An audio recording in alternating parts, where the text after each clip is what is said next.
ಶಿಡ್ಲಘಟ್ಟದ ಮಹಾಜನತೆಗೆ Lions Club International Shidlaghatta, Chikkaballapur, Chintamani ಹಾಗೂ ಬೆಂಗಳೂರು ಸದಾಶಿವನಗರದ ವಲಯಾಧ್ಯಕ್ಷನಾದಂತಹ ಅಜಯ್ ಕೀರ್ತಿಯಾದ ನನ್ನ ನಮಸ್ಕಾರಗಳು. ಸ್ನೇಹಿತರೆ, ಇವತ್ತಿನ ದಿನ ಪ್ರತಿಯೊಬ್ಬ ಮನುಷ್ಯನಲ್ಲೂ ಸಹ ಮಲಬದ್ಧತೆ ಅನ್ನೋ ಒಂದು ಪ್ರಾಬ್ಲಮ್ ಬಹಳಷ್ಟು ಜನಕ್ಕೆ ಜಾಸ್ತಿ ಆಗ್ತಾ ಇದೆ.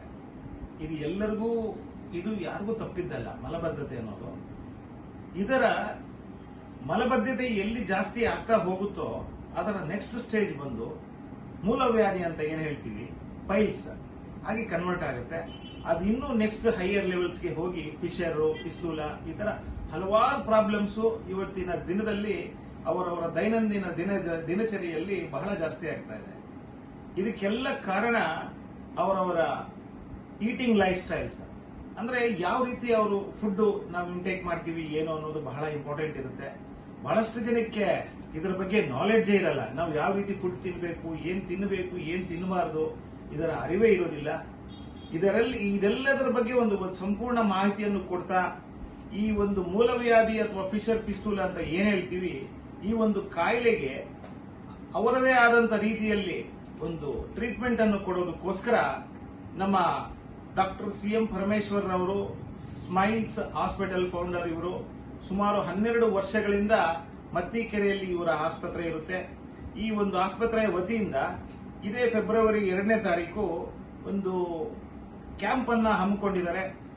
ಇದರ ಬಗ್ಗೆ ಅತಿ ಹೆಚ್ಚು ಮಾಹಿತಿಯನ್ನು ಕೊಟ್ಟು ಎಲ್ಲರಿಗೂ ಅದರ ಬಗ್ಗೆ ಒಂದು ಅವೇರ್ನೆಸ್ ಕ್ರಿಯೇಟ್ ಮಾಡಿ ಇನ್ನೂ ಹೆಚ್ಚಿನ ಟ್ರೀಟ್ಮೆಂಟ್ ಯಾವ ರೀತಿ ತಗೋಬಹುದು, ಏನ್ ಮಾಡಬಹುದು ಅನ್ನೋದ್ರ ಬಗ್ಗೆ ಇನ್ನೂ ಹೆಚ್ಚು ಮಾಹಿತಿಯನ್ನ ನಮ್ಮ ಶಿಡ್ಲಘಟ್ಟದ ಜನತೆಗೆ ಕೊಡಬೇಕು ಅಂತ ಇಲ್ಲಿ ಬರ್ತಾ ಇದ್ದಾರೆ.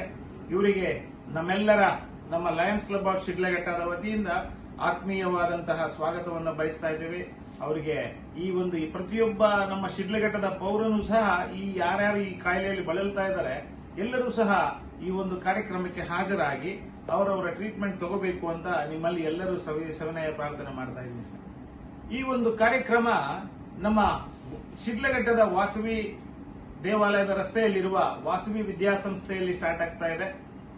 2ನೇ ತಾರೀಕು ಫೆಬ್ರವರಿ ಬೆಳಿಗ್ಗೆ 10 ಗಂಟೆಗೆ ಸ್ಟಾರ್ಟ್ ಆಗುತ್ತೆ. ಮೊದಲು ಬಂದು ತಾವೆಲ್ಲರೂ ರಿಜಿಸ್ಟರ್ ಮಾಡಿಕೊಂಡು ಇದರ ಒಂದು ಸಂಪೂರ್ಣ ಪ್ರಯೋಜನವನ್ನು ಪಡ್ಕೋಬೇಕು ಅಂತ ತಮ್ಮಲ್ಲಿ ಸವಿನಯ ಪ್ರಾರ್ಥನೆ ಸ್ನೇಹಿತರೆ. ನಮಸ್ತೆ.